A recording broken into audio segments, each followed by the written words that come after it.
Hello, everyone. Welcome back to another interview with, in this case, a Microsoft PM, Chet Husk.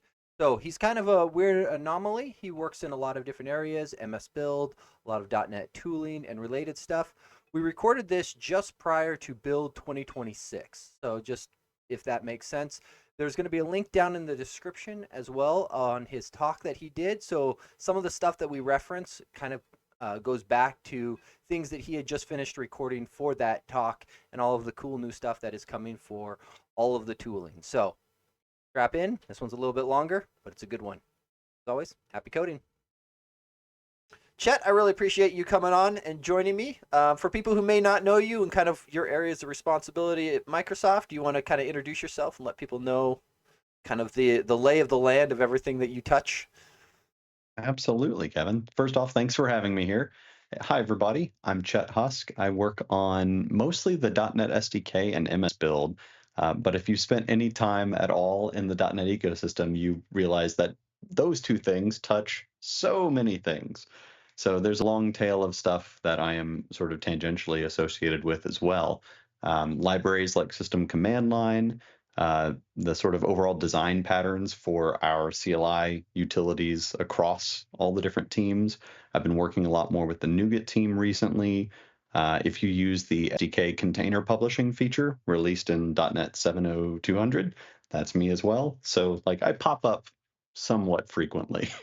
Very frequently, all over the GitHubs and the various issues. Um, do you want to kind of maybe talk about, I guess maybe build, whether that's kind of like the .NET CLI, MS Build, kind of where things are going? Because I know you had mentioned to me before, kind of some investigating optimization stuff and Oh work being yeah. done in that area. Yeah, so the big thing that's on our mind for not just build, but the overall CLI surface of .NET as a whole is how do we make this stuff work well with agents and LLMs, right? Um, for a while, we've had sort of competing philosophies of the tools, and one was like the tools need to be correct and consistent so that users can build patterns and practices and tools and scripts on top of them, and so that they work nicely in CI/CD pipelines. But on the other side, like we want the tools to be ergonomic, right? We want them to be nice to use for users. So there's been this tension between sort of things that spark joy when you use the commands, and then like raw correctness and performance. But with the rise of agents, both the performance need has gotten much more stringent because the agents will run our tools much more frequently and on hot loops in a way that a human user might not. But secondarily, there's a different UX that you need often for agents than you do for humans. Things that play nice for humans, like the sort of live tracking progress bar in .NET Build that we've had for a couple releases now, that is horrible for agents because the way that is implemented is a series of they're called VT control codes. And so what looks like a single bar that is growing is actually a bunch of commands that is being written to standard out that the terminal is interpreting to move the cursor back and rewrite a line, right? Yep. So that is highly token inefficient. So like live updates, colorization, embedded hyperlinks, using like sort of structured formatting, these are things that impact agents different than human users.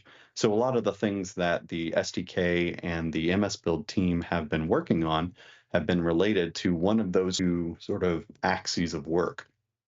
Can we make the inner loop faster Hmm. so that everyone benefits? And for agents specifically, how do we detect when we're being used by an agent? And when we detect that, what behaviors should we change, right? And sometimes that is like the input and output, and some of that is the control surface of the command itself. Are there capabilities that these LLMs expect because of their training history?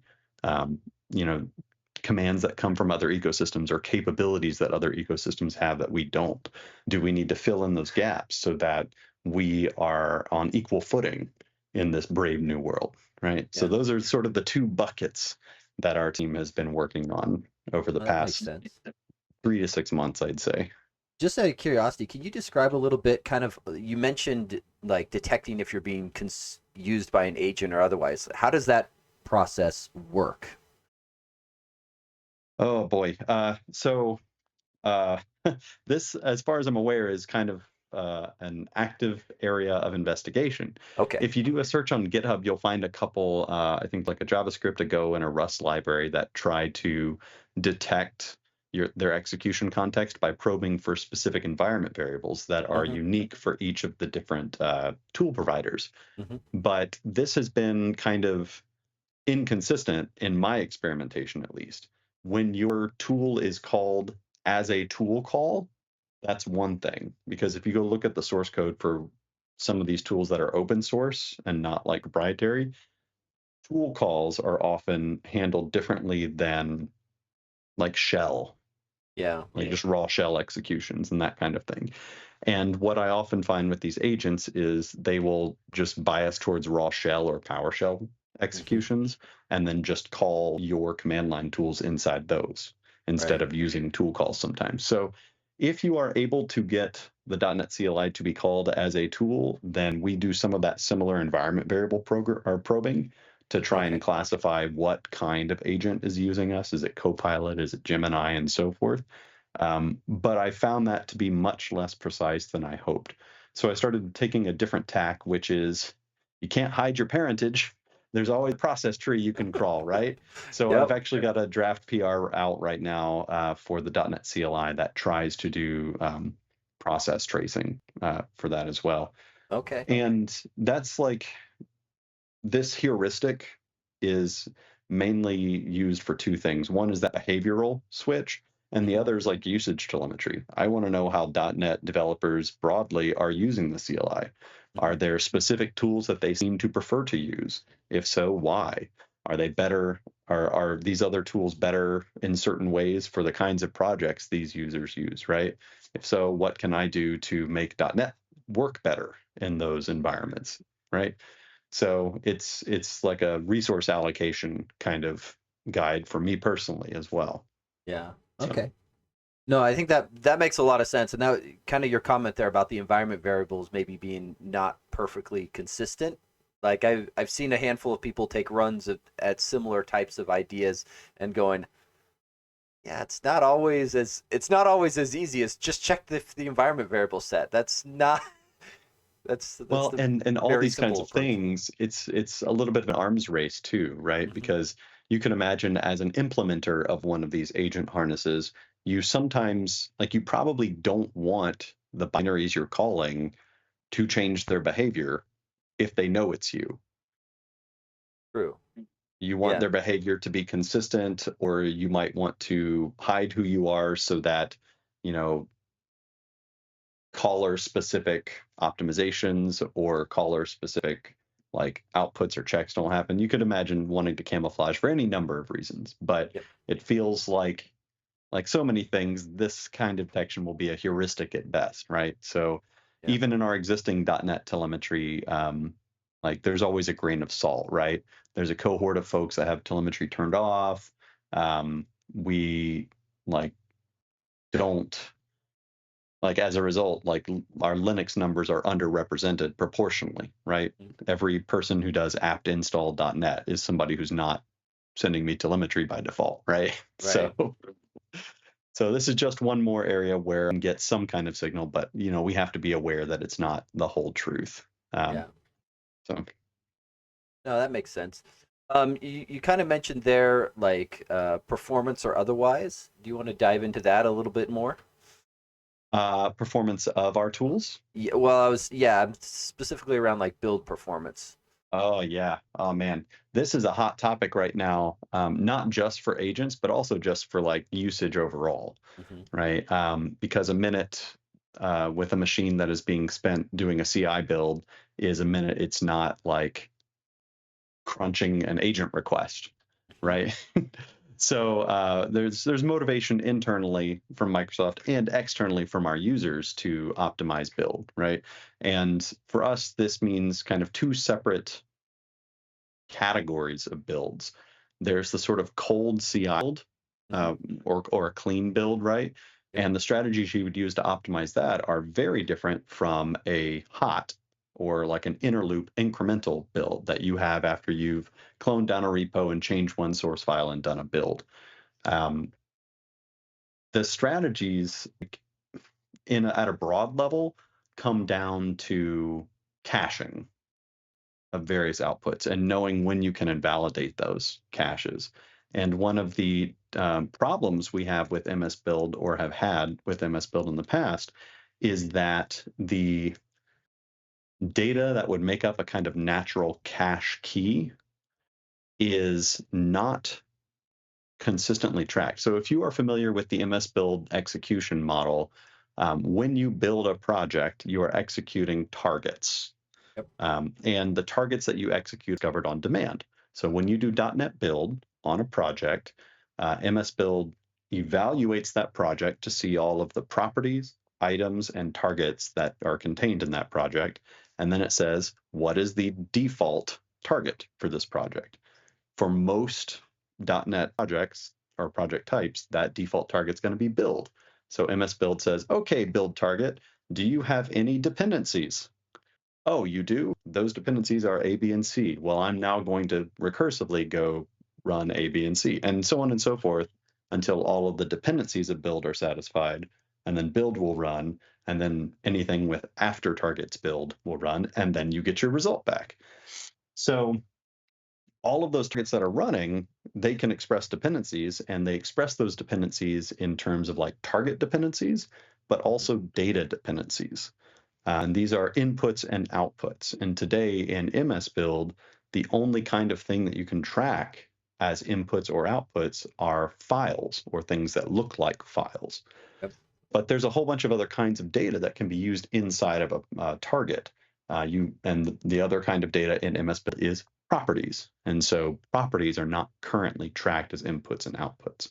So one of the longer term units of work that we're starting to build some foundation for is improving our incrementality model, which means improving our data dependency model.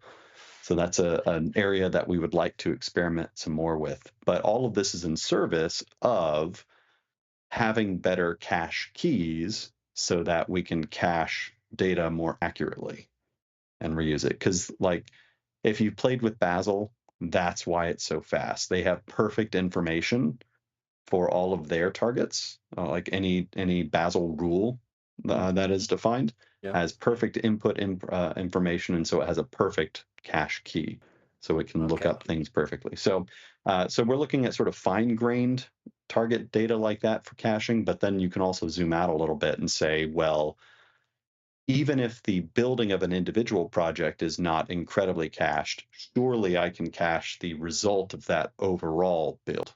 And that's another area of investigation that we're looking at, this conceptual project level caching. Got it. Um, and that is the kind of thing that we can make more, we think, more rapid progress on right now, Hmm. um, because of like the way MSBuild, like building a project and building a target in a project is sort of like a function call in MSBuild. And so we think we could put a bubble around that and see everything that changed and get just the changed bits out of that and cache that a little more easily. So Got got it. some experiments that we're starting to run on that as well. And that will mostly help cold, when it will somewhat help the sort of inner loop stuff. But there are two other things that I'm much more excited about for MSBuild that are directly aimed at inner loop builds. And Okay. the first is multi-threading. Oh, okay. So today in MSBuild, we use this multi-process model where you Hmm. have a bunch of processes that each get assigned a project and then work on the targets for that project. And each worker node can have multiple projects assigned to it, depending on how broad your Hmm. workspace is. Um, but these project worker nodes have to communicate amongst themselves. And so they communicate using a binary IPC, interprocess communication protocol that we've made. And they coordinate with a central node called the scheduler that divvies out all the work and collects the results. right? So that's a lot of overhead there. And it Yep. means that each of those processes has its own instance of the core CLR, has to JIT all of the dependencies that get loaded. Like there's a lot of work that is replicated throughout the build. So we've been working on fundamentals of the engine to support a thread-backed worker node that behaves like execution-wise exactly the same as those processes, working on a single project from start to finish and then yielding those results, but it does so inside of a single process. So it can share all of those assembly loads, all the jitting that goes on there, and importantly, so that we can do structural sharing of caches and state that is immutable. So that's been an exciting kind of chain of work for us, and that has led to fixing some concurrency errors inside the engine itself, Mhm. as well as developing a model that task authors can use to declare that their tasks are actually safe to be used in a Okay. multi-threaded context. Because today, when you write a task, you Hmm. can use the entire BCL to accomplish that task, and that's bad, kind of, because the BCL has some hidden process level state in it. Yeah. Anytime you use path combine, if your left hand path isn't rooted, Yep. like it's a relative path, the current working directory of the process will be used to expand that. And that current directory may not be correct in a multi-threaded scenario. That current directory will be correct per worker thread, but the thread is not the process, Yeah. right? And so we Yeah. had to make Wow. a new API, um, and a way for task authors to use that API in a way that wasn't going to cause a ton of churn in their tasks, right? So if your task isn't doing like file path manipulation, and if it's not starting processes, which also get implicit state, then you can just slap an attribute on your task and it will just start working in your system or Okay. in the multi-threaded mode, right? But we have an analyzer, and we have some AI agent skills that we've been using to onboard the MSBuild ship tasks and the .NET SDK ship tasks, Hmm. uh, that help you use a couple new aspects of the API to do those process spawnings and path manipulations in a way that is thread safe. Or I should say, in a way that is safe, regardless of the execution model that your task is being run in, Got it. right? Okay. So So as a this task is, author, all yeah, I end up having to do then is grab the new NuGet package for MS Build, I assume, and then I'm putting an attribute on top of my task, and then hopefully your analyzers correct any of my horrendous use of yes, things that I've done in the past. yep. And, Awesome. like any analyzers, there will be some gaps in this kind of thing, but Sure. also like any analyzers, we have been dogfooding them and people will find holes and we'll fix those bugs and it'll just get better over time, right? So the goal here is like hope we should be able to eliminate all of that interprocess communication for most .NET builds and share enough data structurally inside the engine to get very respectable performance speedups without changing the build XML logic at all. Like we're not changing the ordering of targets. We're not changing anything about the project reference protocol, which is just a call and response pattern of targets that projects use to figure out how to interact with each other. Yep. Like we don't have to fundamentally change these kind of error prone or high risk areas of the system to be able to run things in multi-threaded mode. So we're at the point now we've been tracking a performance dashboard as we call it enlightening these tasks. And for example, when there's currently a gap, so we use Orchard Core as one of our like big build examples here. And there's currently a fairly respectable gap between multi-threaded mode and multi-process mode. And that gap comes from two places: lock contention, that we have put in place for like safety on the central node now, or on the single process that we have running all these threads. But secondly, there's a long tail of tasks that have not been enlightened. And for compatibility, when we need to run a task that isn't enlightened, we have to ensure that we have a process node that we can ask to run that task, right? So essentially behaving in the old mode, right? So we're in a space now where multi-threaded builds are compatible with multi-process builds. They're just slower because more tasks are kicked out to this multi-process system. So as we enlighten more tasks, that gap gets narrower and narrower and narrower, and we reach a parity point, and every other task we enlighten is pure win, right? When we first started doing experiments about this, it was probably 2.5 years ago, sort of proving out the potential win. The potential win here was something on the order of 10 or 20%, we thought, uh, for like all builds. That is something we have not yet been able to reach on our internal measurements as we're doing this enlightenment, but we are confident that there will be benefits. We just have to, like, we've been stack ranking the tasks that we enlighten Yeah. by the ones that have the most impact on different kinds of builds. So ASP.NET Core builds, incremental builds, .NET New Console, .NET New Class Lib, like taking inventory and attacking those. Yep. And the progress has been good. As a concrete example, for building a single console app on Windows, for example, if it took 2 seconds on multi-process mode, it took 3.5 seconds on multi-threaded mode like 2 weeks ago. And there's like, I could go into reasons, but one of the biggest reasons was because the RAR task was unenlightened. And RAR stands for Resolve Assembly References.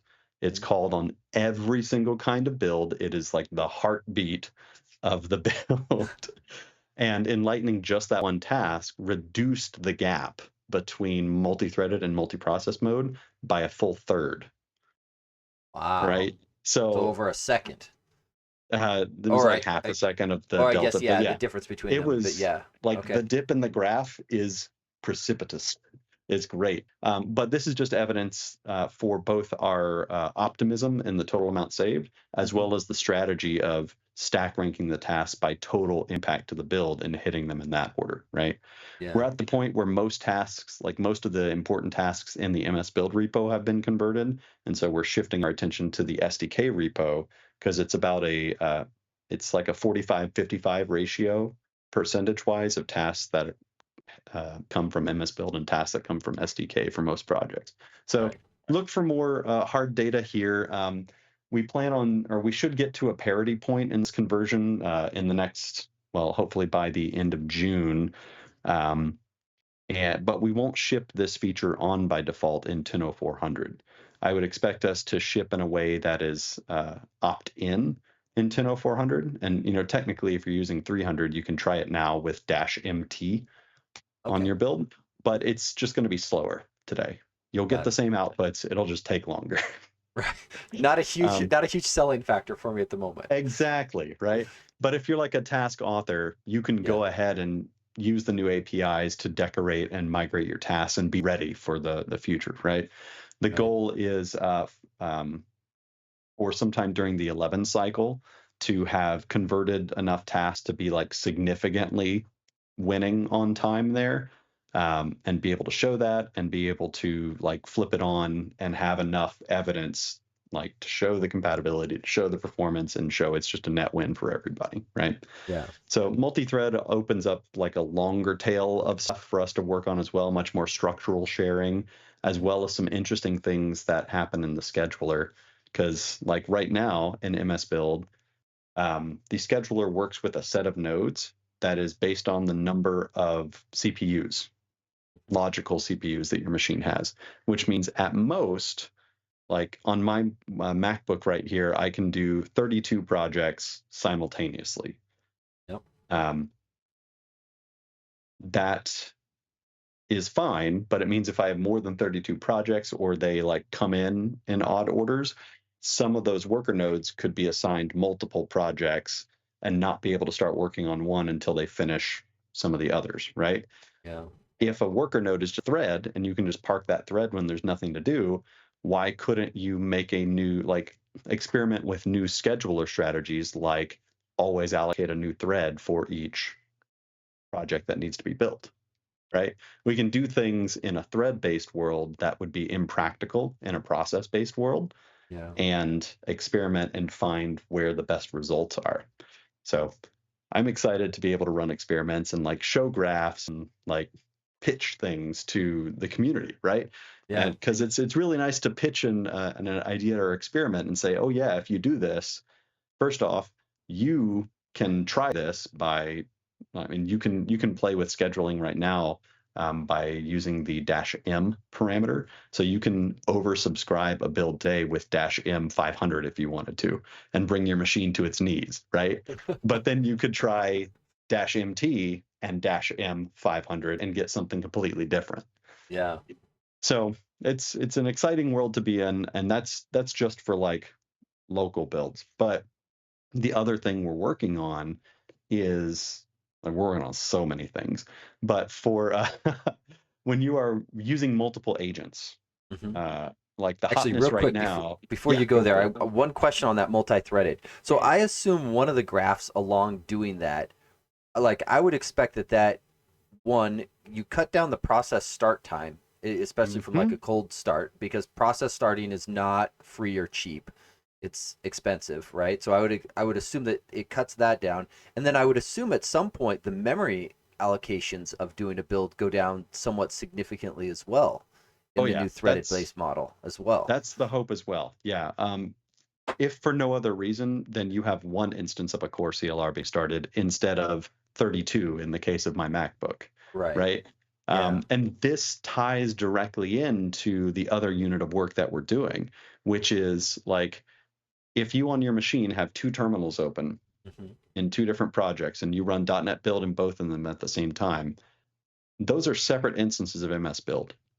Yep. And they each say, oh, I'm going to use up to numprocs, number of worker nodes. And so suddenly you have on my MacBook 64 processes going, right? Yep. And MSBuild has this concept of a long-lived worker node, right? And the thought process here is because process spawning is expensive, Hmm. and because jitting is annoyingly expensive sometimes, why don't we keep these nodes around? And if another build comes up, they can grab nodes from this pool and save that process spawn time. A great idea, a noble idea, even, but Yep. one that is not great when you have multiple builds going simultaneously and all of those builds leave zombie processes around. Yep. Even if those processes aren't doing anything, they are still consuming like system commit space. And if they are being like they're taking up your swap too, if they're not in like active memory, the OS will just page their memory back into system swap, and then next time you use them, it's slower because you have to page it back in, right? So it's a lot of it's death by a thousand cuts there. But we've had teams at Microsoft that are operating on like 200 project plus repos and working with AI agents that are doing 4 or 5 or 8 builds at a time Yeah. on MacBooks. So you'd end up with hundreds of these processes sitting around, and while the builds are going, hundreds of processes competing for your CPU. Yep. Like, so just a horrible process to be in overall. And so the answer that we want to drive for here is like a system-wide sentinel, like a Okay. persistent MS build daemon that can act as a gatekeeper and assign or allow certain levels of resources to a build, Yeah. right? So that's the other thing we're working on here. We've got a PR out that we hope to merge in the next week or so for this. The ergonomics of it are like how you use it are something that we're still trying to nail down. But the idea would be that you'd have this process and you'd have a way to tell spawned MS build processes of all kinds from IDEs, from CLIs, et cetera. Hey, you need to check with this thing to get your provision limits, regardless of what the user specified. And so Okay. the first build to come up would get all of the nodes.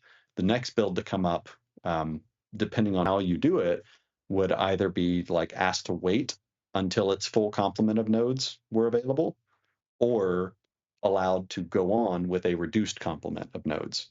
And so this other process, this other uh, like process is the word, would be responsible for divvying out those resources and communicating to these independent MSBuild processes how, like, what the overall state of the system resources were. Yeah. So, Because I think that uh, is a big one right now, especially with like yeah, all of these agent orchestrators yeah, that have come out. It is like I found locally my systems once I hit about 10-ish like concurrent agent sessions, oh and it's yeah, not like the agent CLI is consuming all those resources. It's everything it's spawning that is just yes. ripping my system to shreds, right? So Those here's the .NET and pro tip. tests, .NET build. So you're probably using a pretty beefy machine. I'm going to assume you have at least 16 logical cores available. Correct. Yeah. Yes. So if you took a bin log of any of those builds and looked at them, like depending on the shape of the repo, like the layout of the repo and the project relationships in it, I think you'd likely find that only between like 5 and 8 projects were actually building simultaneously at any one time. Okay. Right. Due to the way scheduling works today, it's not purely flat. You tend to get the earlier nodes tend to get more projects assigned them. So you could probably like explicitly specify -M4 or -M8 to limit the degree of parallelism in your build and Oh. take a minor hit or a slight hit on the overall duration of an individual build, but still win overall because you're not oversubscribing and your system isn't having to like multiplex across, 5 times 16 or 8 times 16 worker nodes. Oh, I So like this. this is the strategy we took with some of these internal teams that were slamming or that were using MSBuild in a way that was strangling their machines. Until we could get them the coordinator, we pointed an agent using a binlog MCP over at their builds and said, hey, what is the typical amount of parallelism? Let's slim it down and go from there. Got it. Right. So, That makes a lot of sense. and this is the kind of thing that the coordinator should be able to do for you in general. Right. Because one of the problems with what I just suggested to you is you might know that and you might remember that. And when you are running a build, you might put in -M4 or something. But an agent's not going to do that unless you explicitly put it in your like prompt or repo or user level instructions, Mm-hmm. or you put it in an MSBuild specific response file that gets picked up and used, right? Yeah. And this is like the core tension, bringing it back to what the SDK and MSBuild teams have been working on lately.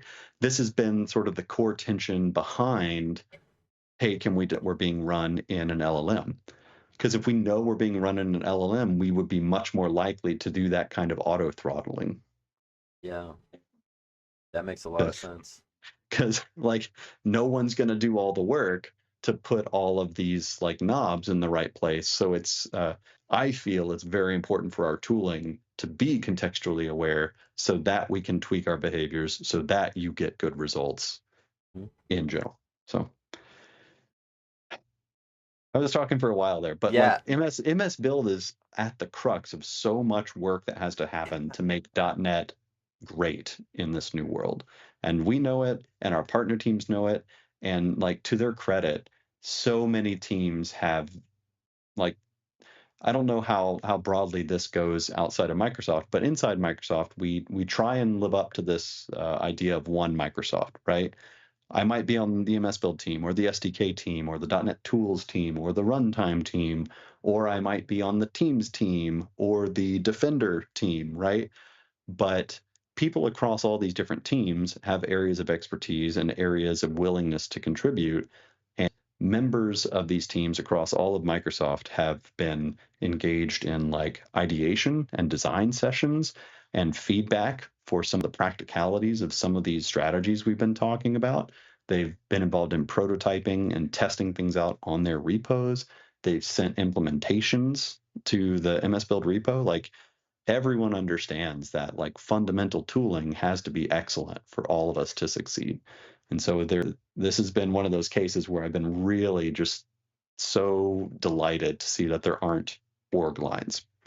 Yeah. So No, and that is awesome to hear. Like, I think that's one of the ways, like, when you get other people to kind of collaborate on a library, like, I see a lot of companies, they've got their own internal tooling and whatnot. And usually there's like the one guy who's the one Hmm. working on it, right? And it's difficult, like, and whether that's intentional or not, right? It's usually difficult to get those other teams to come and collaborate and say, Yeah. like, don't just complain about things, like let's actually work together to make this thing great. And I think frankly, like the MSBuild and the tooling team, like I don't remember the last time I had a major issue with any of it, right? There's definitely been esoteric things where I've done something stupid where it's like, and then I get told, yeah, don't do that. but but I don't remember the last time I had any sort of like major issue with it. Like I know there's bugs and things that come through a lot of those systems. Like no system's ever perfect, but it's one thing when it's like those bugs tend to live off, at least from my outsider perspective, kind of in the dark corners where it's like, yeah, we haven't walked over there that much, or we haven't considered what happens Yes. when somebody has 3 terabytes of RAM, right? Like, yeah, we Yeah. we miss we misallocated on that case because most of our users don't have that kind of system at their disposal. And Yeah. so, yeah, like I think from my perspective, I've been very happy with a lot of that kind of situation.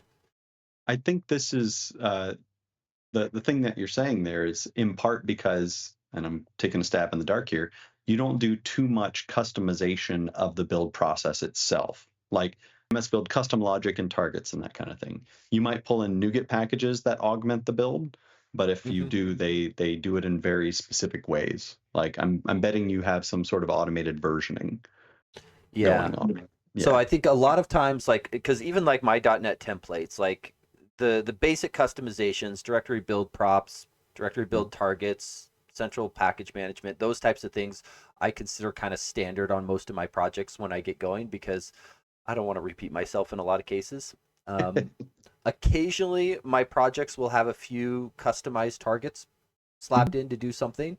Usually it's around, hey, I've got this special thing where I need to get this output here or do invoke this other tool here, that kind of thing. Um, I've got only, I think, 2 projects that do like custom MS build targets via my NuGet packages that bring things in to set Mhm. stuff up. But other than that, yeah, I mean, a lot of times I don't need to do a lot because most of the time the built-in stuff is is going down the path that I want, right? Sometimes Yeah. it's a struggle to find the right prop that I need to set, but other than that, it's like once I flip the right switches, usually the system just does what I want. That's the goal, and that's like I know I've said like 3 or 4 times, yeah, that's one of the main work streams, but this is one of the secondary work streams, right? Like identifying patterns or identifying kinds of functionality that people need commonly, making sure there's a blessed way to do it native to the .NET SDK, and then like trying to get them to use that. Because if people are just using the mechanisms that we provide, then we know if like we can change things around those and the Yeah. world won't explode, right? Um, this was something that we are kind of working through right now with some of the stuff we did in 10.0200 and beyond. So at least internally to Microsoft, and I expect outside as well, there's this push for your builds to be network isolated, right? So during your build, you will have a phase where you are allowed network access. You can do your package restore, you can pull down any assets that you need to. But then during the build itself, network access is revoked. You are only allowed to use things that came from that setup step and presumably have been like validated and verified. And for publishing things that require runtime specific or platform specific assets, right? So if you're publishing console apps, you need a platform specific app host to make the executable binary for that platform. If you are publishing self-contained, then you need the runtime for each of those platforms, right? And same on if you're trimming and AOTing, you need platform-specific components for those use cases. Well, it was hard to do that in a network removed way. So we had to push some information up into restore time so that restore could grab all those things and enable no restore during publishing to actually work, right? And that was harder to implement than expected because people would get around some of the like feature limitations in custom ways, right?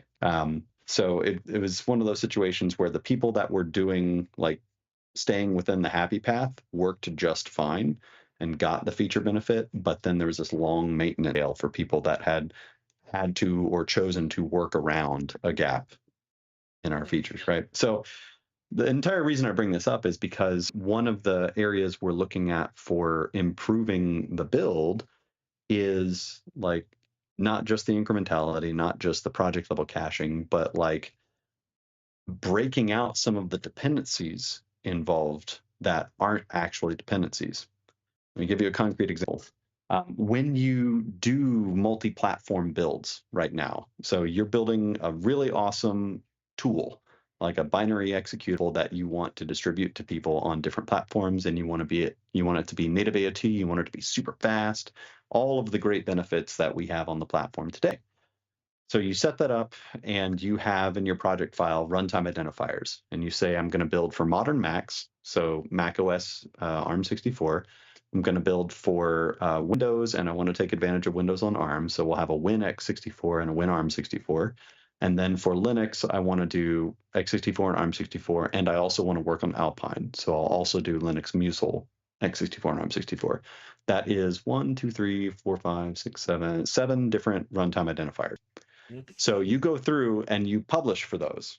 Maybe you're super fancy and you make a target real quick that has a top level publish that publishes for all the inner rids just so you have one gesture to do it all or whatever. Every single one of those, if you look at what happens for those publishes, logically you have a compilation of your assembly that has inputs that are exactly the same for all 7 of those rids. Yep. Their preprocessor defines aren't different.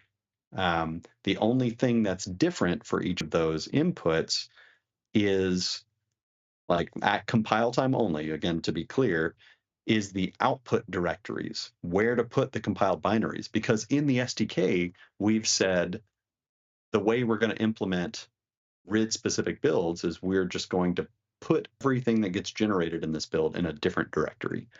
Yep. All right. So there's a part early on in the build that says, okay, for the agnostic build, things are going to go to obj and bin.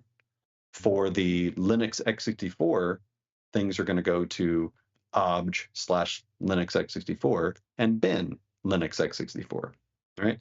And what this means is that your compile inputs and outputs are pointing now towards different locations for all of those different RIDs. So you're doing 7 invocations of CSC or VBCS compiler when you really only need 1, because the way trimming and packaging and everything works in our system is you have a platform agnostic DLL that then gets trimmed or specialized for each platform you put it on. So what could have been like one compilation that then farms out into 7 specializations is 7 completely parallel workflows. And due to the way that MSBuild works here, and you are now working with at least like 14 to 21 different logical projects instead of only 8. 1 for Right. the agnostic compilation and then 7 for the RID specific publishes, right? So this is an example of us delivering build performance by optimizing the actual build process, right? Reducing the amount of rework. Yeah. And that is an entirely parallel thread from can we make the build execute faster, regardless of the targets that are run? And can we prevent multiple builds from slamming the system? So it's like all these different units of work in parallel, all aimed at the same goal of your builds being faster, better, stronger, more incremental. Right. Oh, builds. Hey, I mean, I'm happy that there's somebody focused in on doing that though, because I mean, that is one of those situations. I've spent my last week dealing with setting up agent pools for self-hosted runners and all of that stuff. Oh, yeah. And one of my frustrations that I then promptly had a side quest to go and deal with was build times and otherwise, because there was a lot of things we were doing that, like you said, there's multiple ways to kind of attack it, and one of the simplest is if I don't run the thing, it costs zero time. Anything I don't do is zero, right? So if I can cut things out that I don't need to replicate, that that makes my life a lot faster. And then it's obviously, well, the stuff that I do need to run, if I can make that faster, that's better overall as well. Yep. So That's actually one of the threads going on for like a group of people that are looking at optimizing builds inside of Microsoft, right? So we have a lot of compliance requirements for all of the products that we put out. Part of that is like signing, part of that is like security scanning and this kind of thing. And these things can be implemented in a more or less impactful way. The .NET product, for example, when we first implemented these things, like there's an organization that is responsible for implementing these kind of cross-cutting feature requests that other teams plug into. mhm. So they implemented signing and everybody started plugging into it. And the way that signing worked was it happened during the build of each individual project. So you'd get to a point where you had a runnable artifact or DLL, and you would send it off to a signing service to sign it and then give you the bits back. And that would happen before your project was actually built, and then before any other project could consume that dependency, right? And our signing infrastructure has like a certain amount of queuing associated with it. And so when you submit one thing, you pay that overhead cost again and again and again, one at a time. So .NET and some other folks collaborated to look at this pattern and define a batch mode for it, and like figure out how to work within the build so that we could submit batches and not be blocked in this way. And that led to a ton of optimizations, right? That's Yeah, build optimization completely outside of the MSBuild layer, but still delivering value, right? So there are teams inside Microsoft that are looking at MSBuild driven builds and saying, okay, well, what is painful for us at scale?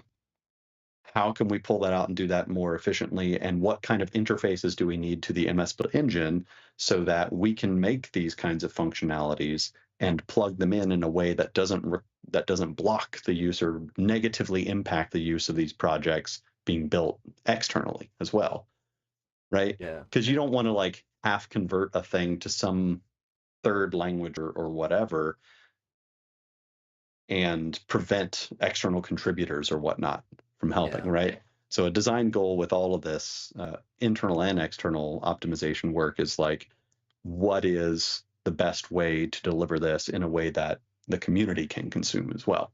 yeah, So, and that's another example of those sort of cross-team partnerships going on, looking at the problem of build all up. And there's even another group that's looking at like build and the things around build is one portion of a CI/CD pipeline, mhm, but testing is another one yes, that frequently takes quite a long time as well.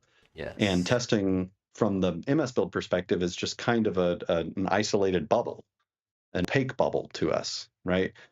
Individual tests aren't MS build targets that you can just run. It's just go do the tests, yep, right? And so there's not necessarily data flowing but from build time and like source code information time into test execution that could make test execution more intelligent or let test execution operate in a more cache friendly mode, right?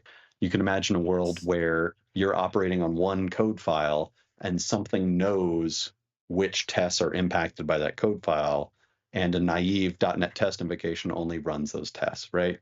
That is a hard problem in .NET because there aren't those clear associations already.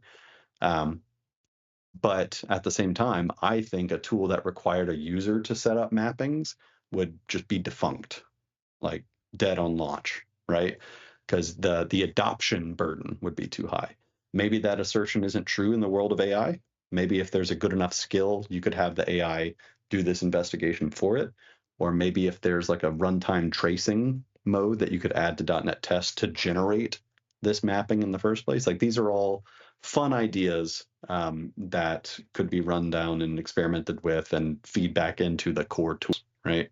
That's the end goal. Right now, there's a bunch of experiments happening, and the ones that work best, we would then want to like incorporate into the tooling that everyone consumes, you know? Yep. It's funny you mentioned that because literally last night on my stream, I had gone through and looked at turning Copilot loose, saying, you know what? I've got all of these UI tests that run on every PR, but every Yeah. PR doesn't need to run all the UI tests. It only needs to run the affected ones. But the question Hmm. then, like you said, becomes very critical of how do you know, right? And Copilot's implementation I promptly scrapped because it did, some, some string regexing. And I'm like, that's not gonna. No, I've got a design in my head. And that ain't it. Yeah. So, but it would This, be very nice to have that kind of system available, right? Because yeah, I think that would save a lot of people similar things, right? And then yeah. like you said, now I'm not spending that compute on running my build. I can spend that compute doing something else, right? Next agent session. This is something that we're not especially good at in the SDK repo, for example. So, for better or for worse, the SDK repo contains a bunch of tools. It has the .NET CLI itself. It has the base .NET SDK targets and logic implementations. It has the web SDK targets and logic implementations. It has tools like .NET Watch in it. It has a few other sort of not SDK team owned, but like living in the SDK repo tools and utilities and this kind of thing. And all of them bring their own tests, right? And all of them contribute to PR pipeline run times and this kind of thing. But we haven't really taken the time to go categorize a lot of these tests. And some of our tests are unit tests, and some of them are end-to-end scenario validation tests. And they all run all the time. And so there's some low-hanging fruit there, not using anything like any net new technology, but just using like XUnit categories today or traits to tag tests or tag categories of tests with identifiers, and then flowing that up into PR pipeline triggers, right? Like it feels like a task that is very doable, and that is a model that any repo could use to do a classification pass on the tests themselves, and then do a pass in your pipelines that like looks at what changed and maps to a number of categories of tests that it thinks it should run, and then flows those categories into the .NET test dash dash filter, Yeah. right? So like I think in lots of, and so this is another part of this like optimize build and CI time thesis, is that like actual MSBuild is only a slice of the end-to-end dev time that most users experience in their pipelines when using the .NET CLI. And maybe like if the .NET SDK or the MSBuild team or other tooling teams can experiment with ways to optimize their own pipelines, some patterns might emerge that would be good for inclusion in the core tooling that would make it easier for other teams and other like our customers and users to adopt to get those same benefits, right? Yeah. But nothing I'm saying here I don't think is particularly like special or new or unknown, right? You can find blog posts about test categories like for at least a decade on XUnit alone. So like this is just I think a consequence of the rise of these agents, right? Mhm. Um, in our teams, one thing that we've found is they can be hit or miss if you don't have good engineering practices set up already, or if those practices are locked up in people's heads instead of in documents or in some sort of automated guardrail, Yeah. right? And so the thing that we're finding with these tools is we've had to dedicate time to constructing those guardrails. But then once they do, it allows everyone to sort of not eject that information from their brain, but not spend cycles on that as much Yeah. because it's being enforced by something now, right? So it's a hopefully virtuous cycle, at Yep. least for us.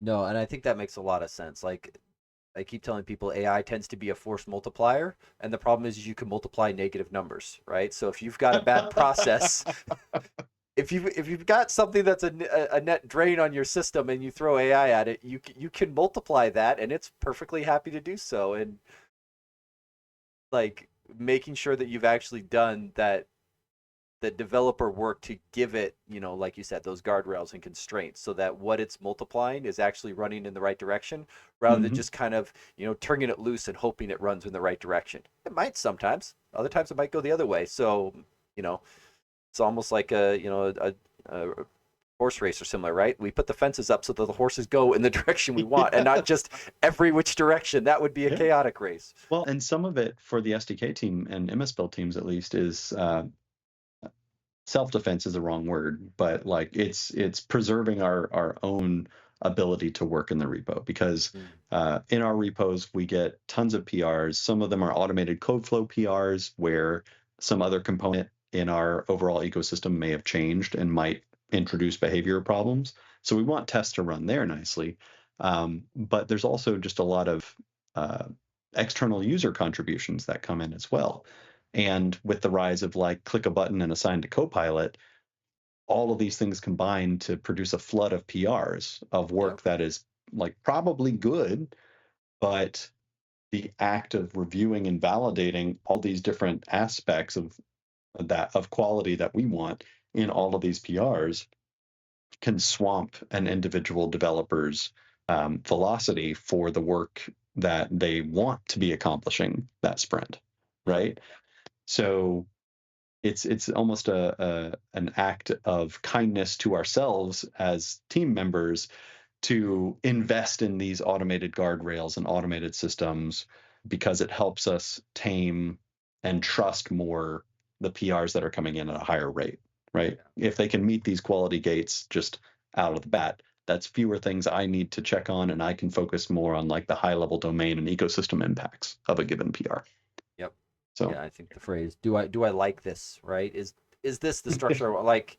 Because I think there was a PR Copilot gave me yesterday that I was like, everything about the PR is good. I'm just not sure I like the method name, right? Like it's now more around that stylistic and ergonomics of it rather than does it work, right? Because I've got the test in the pipeline, everything passes. It's like I know it functionally is fine, but is it the right shape and smell of the code that I want to be working with? It's great. Um, what about anything on like the .NET CLI tooling or otherwise? Like I know we talked a lot about MSBuild and Mhm. maybe just give people kind of a little Ooh. gander of kind of the relationship between CLI and MSBuild and where the because I think for some people that's a very blurry line, right? Oh yeah. So like the CLI has a bunch of different commands on it, and many of them need to interact with MSBuild in some way to accomplish their stated goal. We'll start with like .NET add reference. I'm sorry, .NET reference add is the preferred nomenclature now. When you Mm-hmm. want to add a reference to a different project onto another project, right? My my app.csproj needs to reference my lib.fsproj. This is the command you would use to do that. Um, in order to interact with that, we find the project file of the project that wants to add a reference and like use MSBuild APIs to find where the other project references are and insert another project reference there, like maintaining your existing formatting conventions and these kinds of things. There's MSBuild APIs to do that. And that's one example of using MSBuild. Um, but and that doesn't require any build logic to do that. But a command like .NET Run, for example, it needs to be able to build an application and then retrieve some information about how to run the just build application, and then finally run that application. And uh, those first two steps of actually building the application and then querying that sort of project state to figure out how to run it, that's all driven by MSBuild. In one case, it's essentially calling .NET Build on the project and letting that just happen. But in the other case, we call targets that give us data about a project. Because when you're looking at a project file, it can look very small, right? You Mm-hmm. have a target framework in there, you have publish AOT true, you have some runtime identifiers, you have some package and project references, and that's it. But all of the sort of underlying metadata of the project is there. It's just hidden. And so we use MSBuild APIs to query that data out by calling a target and that target giving us some data. All of that requires running the actual MSBuild execution engine and getting data out. And so .NET build, publish, pack, any command that needs a built artifact to operate on actually runs builds under the covers. So anything we do that makes build faster makes those actions faster. Mhm. Commands like reference add or package add or .NET new or .NET tool install exec, etc. These are commands that don't require MSBuild, and they are in some ways like more isolated and more open to change. Um, and we have this list based on telemetry of like the various usage rates of different commands for different kinds of users. In this case, the kinds I'm thinking about are human, CI/CD, and now LLMs, right? And so we can see the frequency of commands or relative frequencies of commands that people use. And one of the things we wanted to do was make those commands just straight up faster. And we knew the MSBuild team was going to be working on all the things we just spent like 40 plus minutes talking about. Yep. And so separately, the question was, well, what can the SDK team do to make some of these things faster? And when we look at what happens when we're executing commands today, like there's process start, there's CLR startup, there's command parsing, and then there's command execution, and then there's cleanup that happens. And command execution will vary drastically depending on what that command is doing. And this is where like your normal like domain level optimization will come in, right? So for example, in .NET New, anytime you want to invoke a template, you have to do a whole bunch of JSON parsing of a whole bunch of different files. There's a world where we could reduce that amount of work by doing more pre-caching or choosing a format that was more amenable to like memory mapping or something like that, right? That's like normal engineering optimization. Yep. I have a thing that is slow and it is like a purely end-to-end data-driven process. Let's just go profile and optimize, right? But we wanted to do something that could enable like order of magnitude improvements for some of these commands. And so we've started this effort to AOT the entire .NET CLI because today when you type, oh, it looks like it froze on me. There we go. All back. You're All good. right. All right. So today, when you type .NET Build or .NET New or anything like that, you are hitting a framework-dependent managed binary. So there's a .NET DLL that is being loaded into a core CLR instance, and then its main is being called and run, right?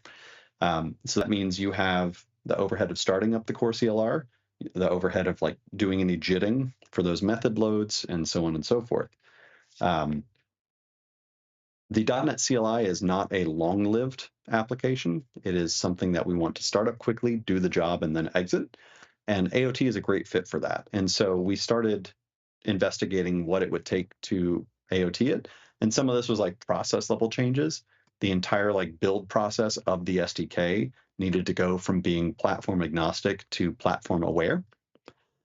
And then some of it was like infrastructure. We use a whole bunch of different libraries and tools in the .NET CLI, and some of them are just not friendly to trimming or AOT. For example, our telemetry library was just not friendly to it. And so that led to like a multi-month effort to transition us off of that library onto open telemetry instead. And that's done and it's great and everything's fine now.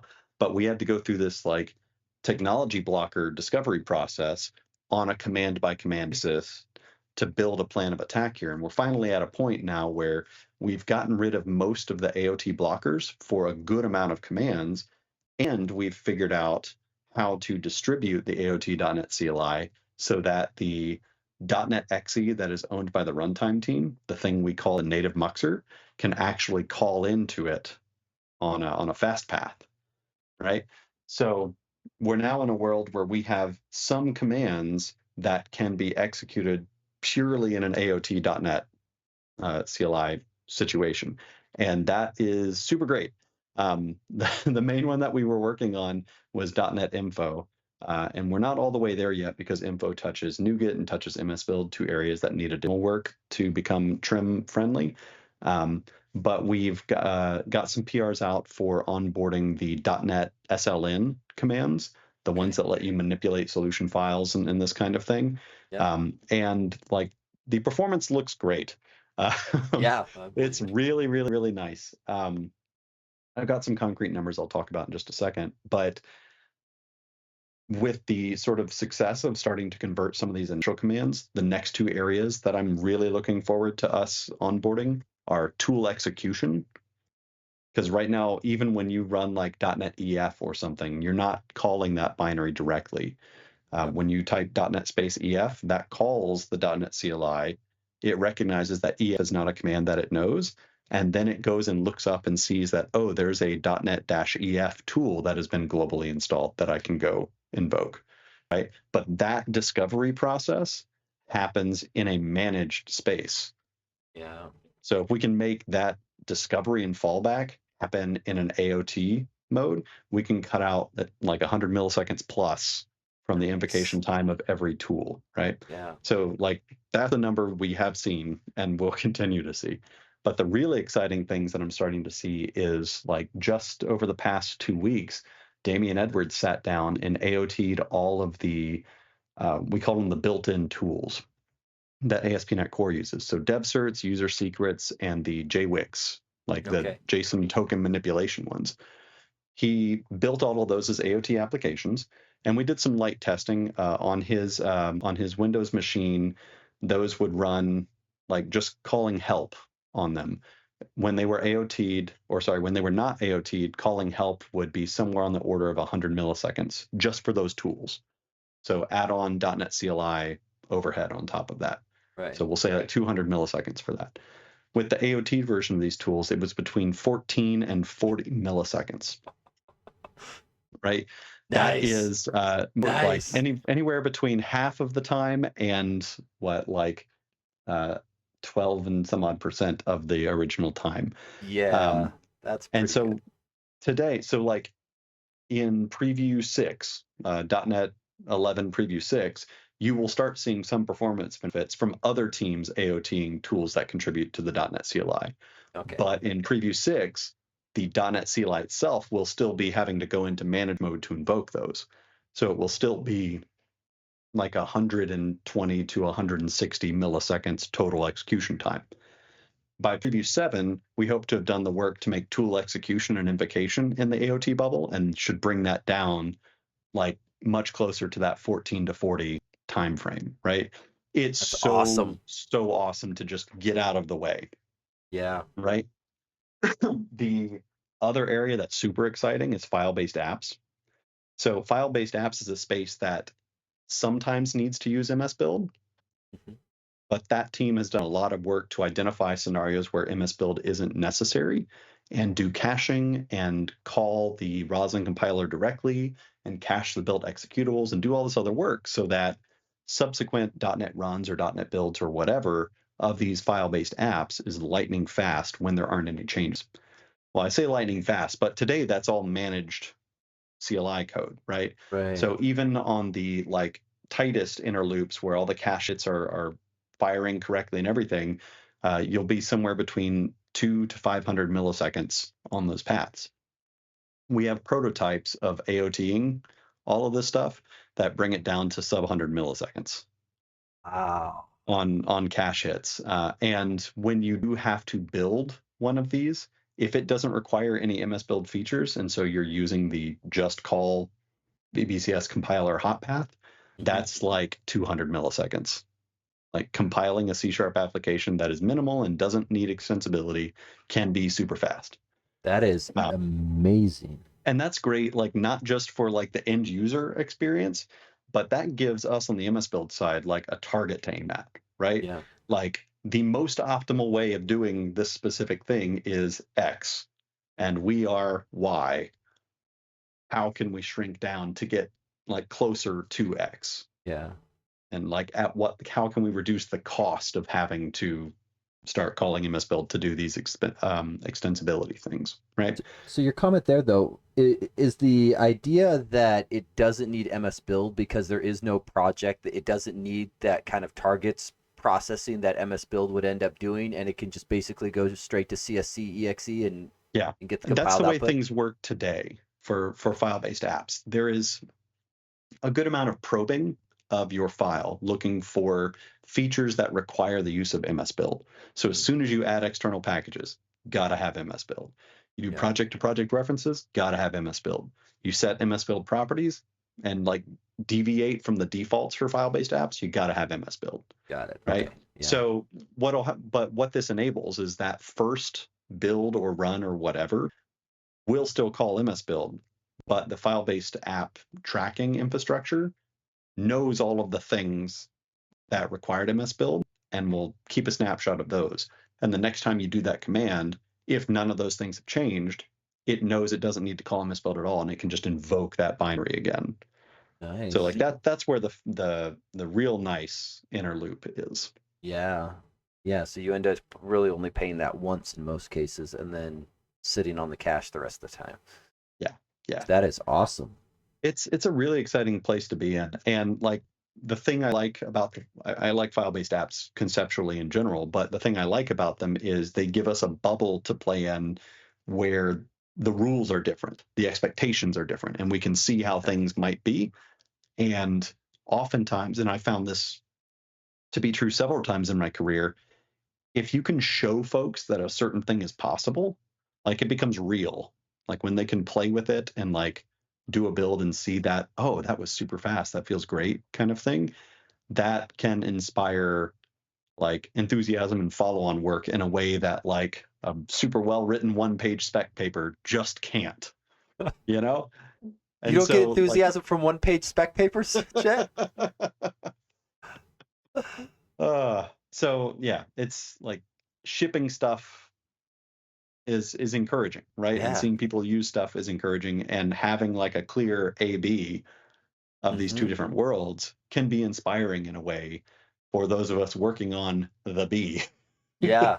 that want to bring it closer to the performance of the A. So No, that is awesome. That's actually one thing I was even just because I've been doing a lot of Aspire recently and just looking at maybe the idea of putting my Aspire host as a file-based one. Now, obviously, it's going to have project references and all of that stuff, but it just feels like most of the time my Aspire host projects are generally only a couple files all up because it's just kind of that orchestration bit that I need to have a good system. So it's an interesting idea. Would yeah, love to well, see that and going faster as well. yeah, this is it's like the tooling version of one of my favorite phrases from the functional programming community, which is constraints liberate. If you Mm, can put firm boundaries around a problem and say, within this bubble, I know these things are true, you can optimize the heck out of everything outside that bubble without breaking the stuff inside, you know? yeah. And that's one of the things that we struggle with in MSBuild is everything is so wide open. Mm, And so we need to have this like multi-phased, like define a safe way, get people onto the safe way, feel okay breaking things that aren't on the safe way, kind of three-step approach for Yep. everything. But that's also kind of like self-reinforcing. As we get more people onto the safe ways, there are a few people doing unsafe things in general, and then we can start like moving quicker in general. Yeah. So, ugh, I can't tell you how excited I am for multi-threading. Like as that effort progresses and the performance gains become more and more real, it lets us start thinking about doing things that we've wanted to do for a long time. So, classic example. Um, you're doing a build and you think, oh, that's slow. Why was that slow? And the first thing you have to do is read that build with a bin log on. Yep. Why aren't we just always capturing bin logs and storing them somewhere in your user directory and letting you say, hey, give me the bin log for that last build I did, right? Well, today the reason is because there's between a 5 and 10% performance hit, depending on the size and shape of your build, yada, yada, yada, just to turn on bin logs, right? Hmm. Is that worth it? Um, And all of that cost comes down to IPC between the MS-Build worker processes. Mm, And that cost disappears in multi-threaded mode, right? So Got it. that is one of the things we're looking at. And a similar chain of logic exists for MSBuild build checks, which are like static or runtime analyzers of your build that can be hidden and delivered over NuGet packages and this kind of thing.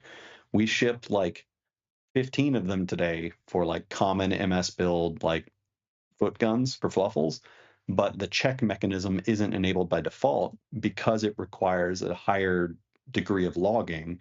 And today, all logging is transferred over IPC, Right. right? So, like, IPC has become a limiting factor for us delivering features that users could use to improve their builds.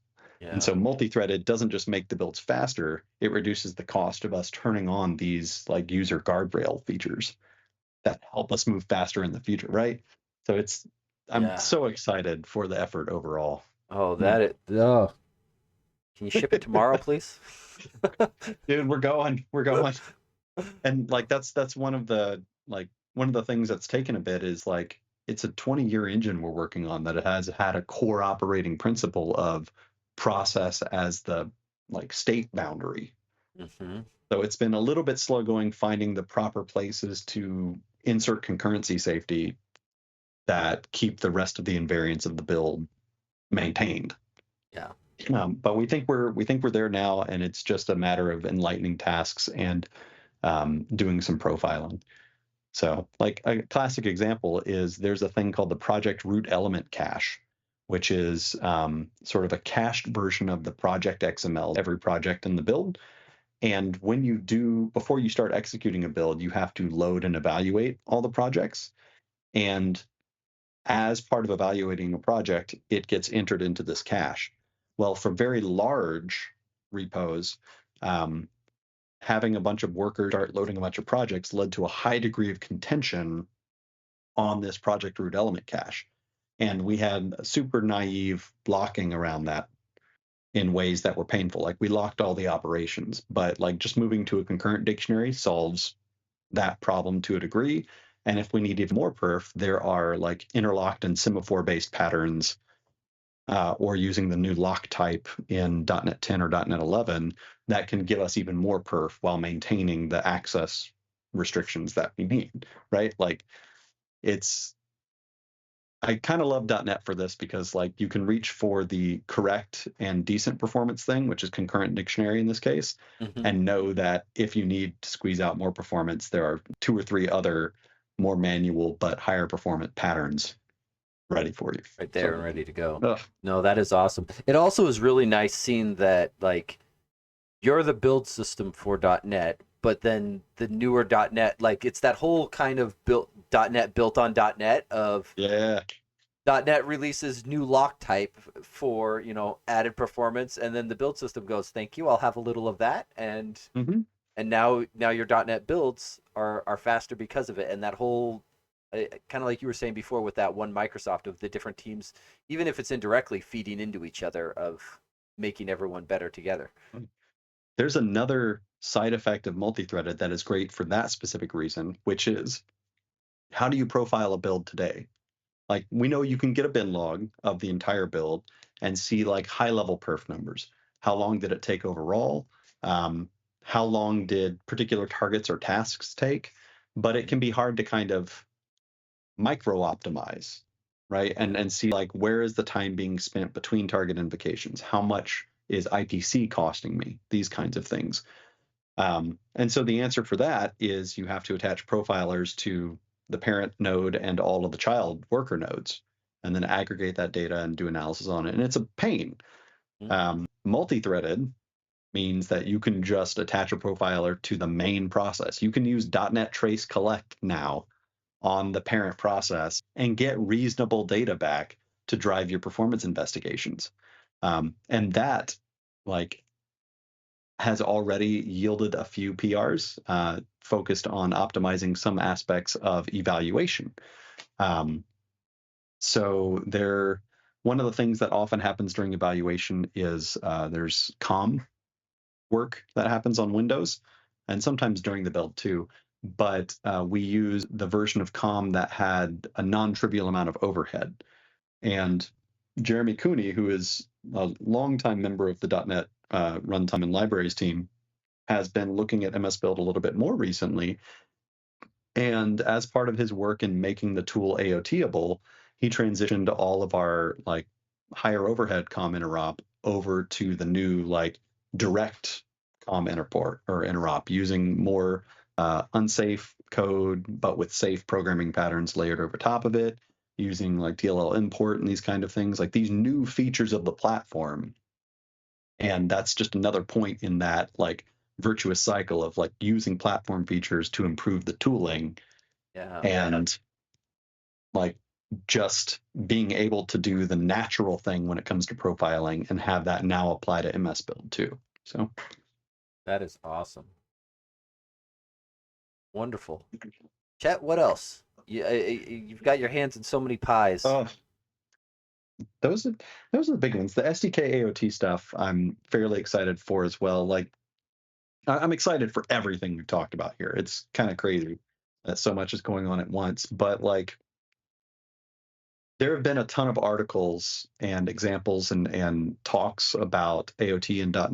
Mm-hmm. And the one thing I see on every single one of those is, oh, it's great, but library X doesn't support trimming, and so I can't use it for this thing I want. And to some degree, Microsoft's libraries are sometimes those blockers, right? And so one of the reasons I pushed for the SDK to start working on this AOTing initiative was for the .NET CLI to be a forcing function for some of those libraries. And like it's been great because partner teams have latched on to this effort and come along on the ride with us.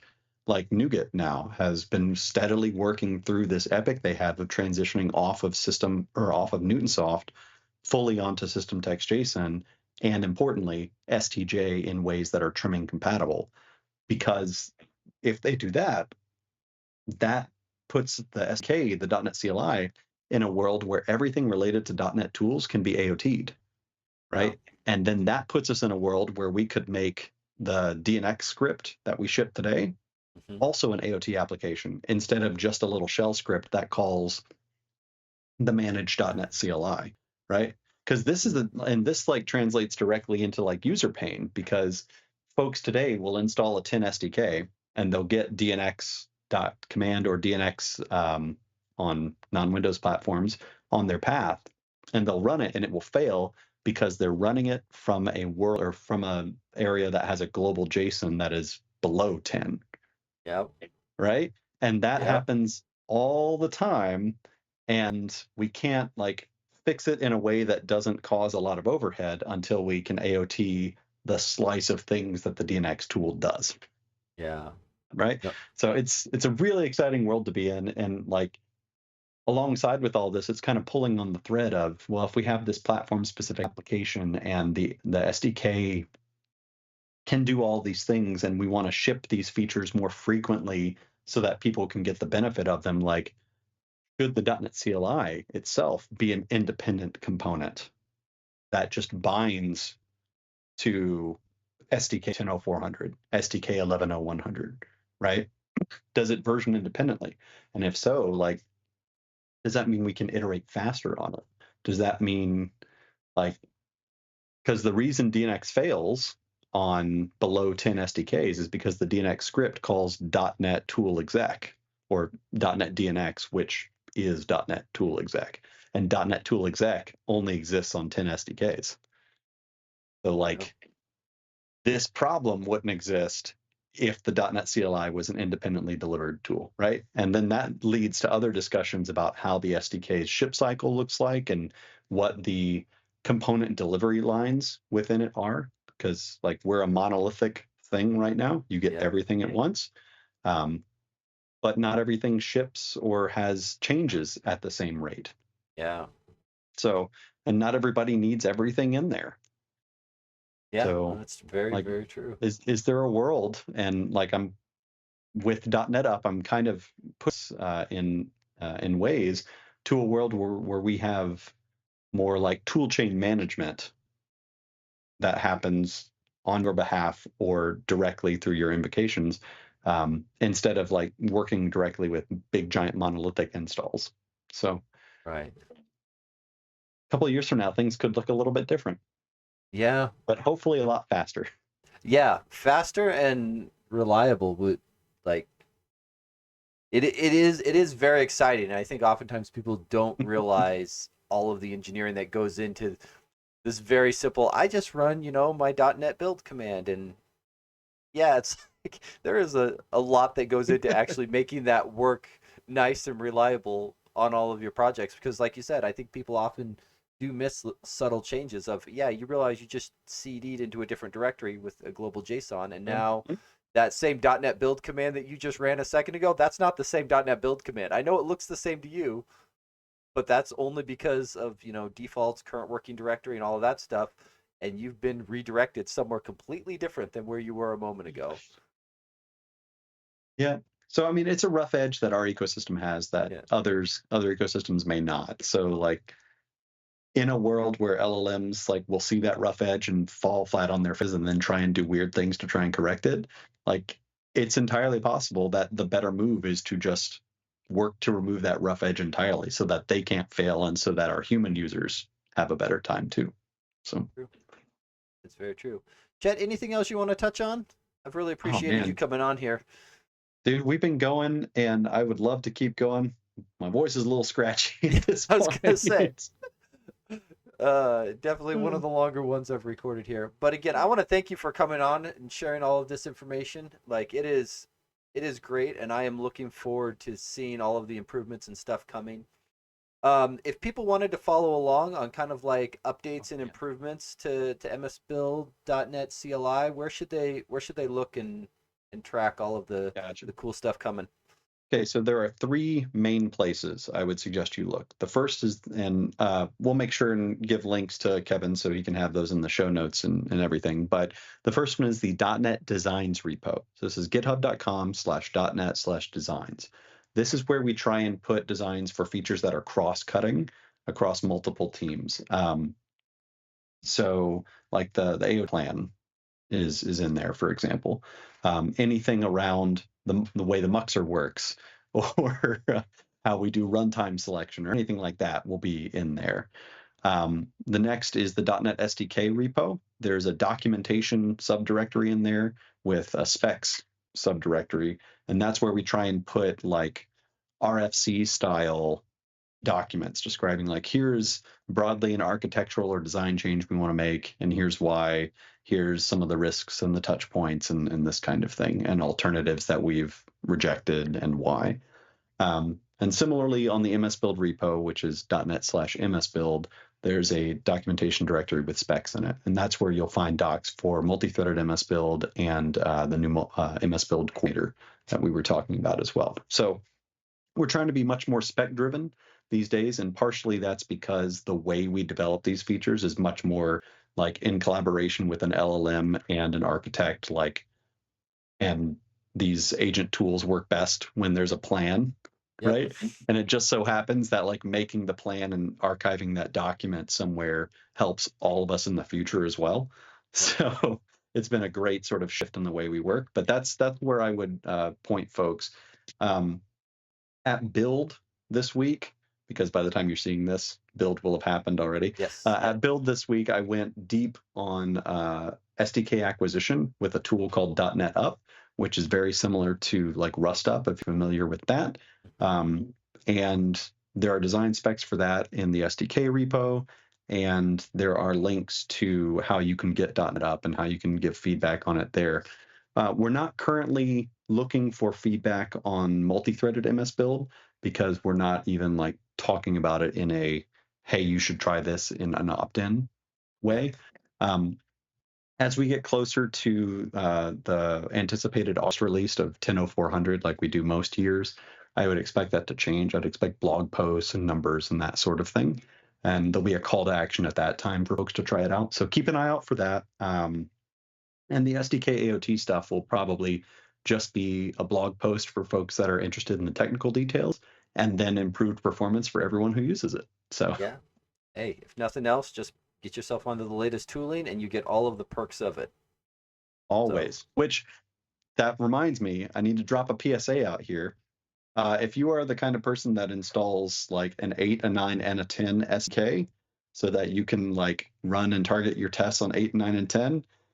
I'm putting on my SDK PM hat. Please, you don't have to do that. You can just install the 10 SDK and then the 8 and 9 runtimes and use modern 10 tooling regardless of what you're actually targeting. So like, just keep that in I'll mind, folks. I'll stop Float doing your that then. tooling. Yes, I converted one. Float your tooling and target whatever runtimes you need. It's fully supported, and like that is a scenario we often use and want to keep maintaining. Got it. Cool. I think I've only got one project left that's doing it, so I'll go and fix it later. Or let me rephrase. I will tell Copilot to go and take care of it for me later. So it should be a simple change. Chet, once again, thank you very much for coming on. It has been an absolute pleasure. Thank you for having me. I had a great time. Thank you everyone for sticking around for this longer one. And as always, happy coding.